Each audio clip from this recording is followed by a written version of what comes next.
Obviously a very nice bounce back performance. Very workmanlike, consistent, and I think from the very beginning we were tough. We were tough defensively. We took care of the ball. We were strong with the ball. We finished inside. We rebounded the ball. We didn't blink, it's a good win against a good team, and to have as many different guys contribute in the manner that they did, I think that's a bright spot for our team as well.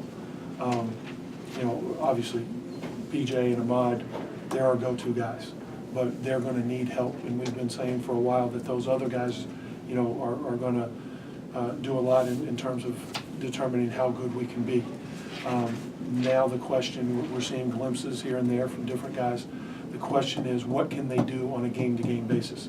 Is it one game they kind of show up, and the other game, they're not as aggressive, or can they, come out with that aggressive and focused mindset game after game after game? I'm hoping it's the latter.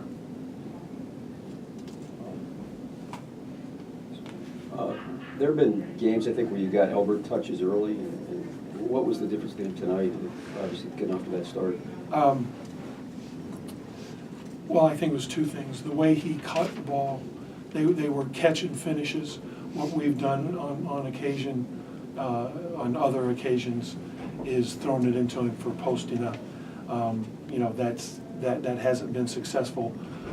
We started out the game, with a specific call to try to get it in there. Ahmad, being the smart point guard that he is, as soon as Elbert did what he did the first time, Ahmad came back with a call of his own to get Elbert the second one. I can't remember how the third one came, but he's a big man. If he can get it close to the basket, he's a much better finisher rather than trying to make moves. We want to get it to him, catch it, and finish. Ed mentions Elbert. I think you guys matched your season high tonight with 35 points in the paint. They're a smaller team playing four guards. Was it part of the plan? No. No? No, that was the first call, but we didn't say, hey, first, we've done that before.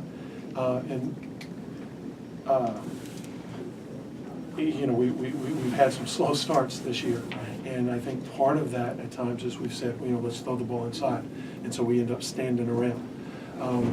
Like I said, the calls that were made early that Elbert scored on, the first two for sure, weren't post-ups. It was quick action, screen, catch it and finish. But that wasn't really a strategy. They're small, but you mentioned the points in the paint. They had 34 points in the paint against who they played the last game, whoever they played the last game. That's what they do.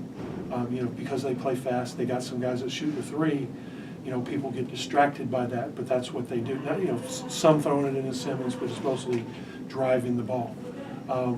We talked about wanting to win. Now, we ended up losing that battle 36-35, but we were able to get more points in the paint and less reliance on jump shots than we have maybe at times earlier.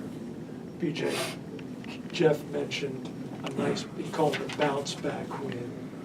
Was there any hangover from Saturday? And if so, how long did it take you guys to put it in your rearview mirror and look ahead? There was, it was on our minds a little bit because it stung so much, it hurt so much. But it lasted maybe a day. Then when we got back to work, it really helped realizing, looking at the landscape of the conference. So we still have a very good shot of finishing first place. That helped get over the hump. And I think UAB lost to middle, so that helped us get over the hump a little bit. But then we started really focusing on other teams and saying we can't let that happen. We got to continue to get better, and that's what we did.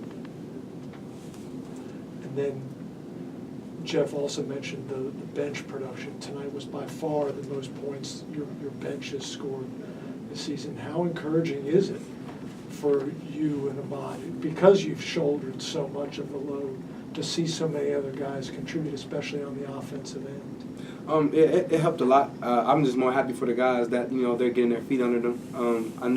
We knew that they were going to come around. The learning curve is coming for them. They were still picking up on things, trying to remain confident on the court. So I knew it was coming. They just had to just keep working, remain confident in themselves, and they'll be fine.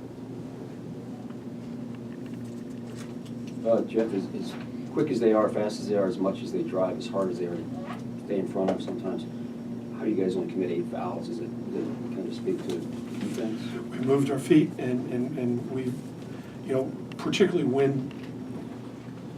Tuesday's practice, we just drilled and drilled and drilled, getting back and building the wall, filling up the lane, putting bodies in the lane. I think at times we're very good at moving our feet, and I think we did that. But more than anything, I think we played good team defense, and they weren't driving against one guy. Now a couple times, Woolridge, because he's shifty and he's really fast, he surprised us. But for the most part, I thought we did a really good job. And there were some times when, they made some guarded twos, but they didn't get a ton of great looks from three. And when they drove, we were able to stay one-on-one and not help so much that they were throwing the ball out, and able to knock down open threes. It was 12 with about 3 minutes and change, or just under 4 minutes, I think. And you got to 7. Justice hits the 3 from the corner. Was that a call, or did he just make a play there? I remember the shot. I don't remember the possession. I want to say he just kind of, it was an unsettled situation, and whatever it was we ran initially, didn't work, and he just made a player making a play. As springy as Kalu is, 3 block shots, 6 boards, 12 points in 19 minutes. Is he just scratching the surface? Yeah. He's coming. He has no idea. He has no idea. I think you're seeing him first kind of come out of his shell. And playing with more confidence, but his teammates really encouraging. But scratching the surface is exactly the way I would describe it. He's got a very, very high ceiling. Hopefully he just keeps it in that upward trajectory. Anything else? How about you and the staff? How long does it take a coach to put something like Saturday behind? Or have you just been doing this so long you just flush it and move on? Oh,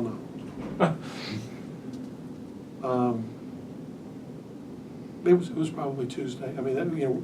Monday, and I had made the decision before the San Antonio game, so win or lose.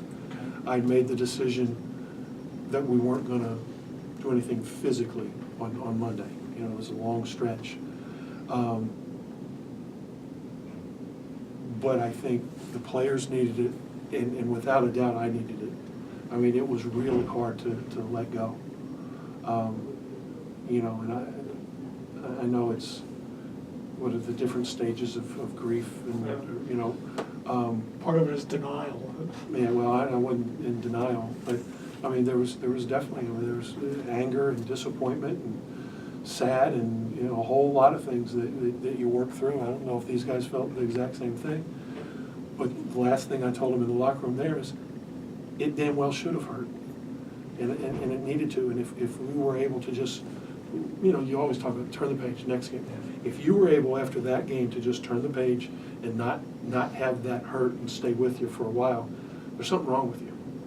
And so it took me, probably, coming in on Tuesday to be able to really focus on North Texas. To their credit, they did the same thing. We had a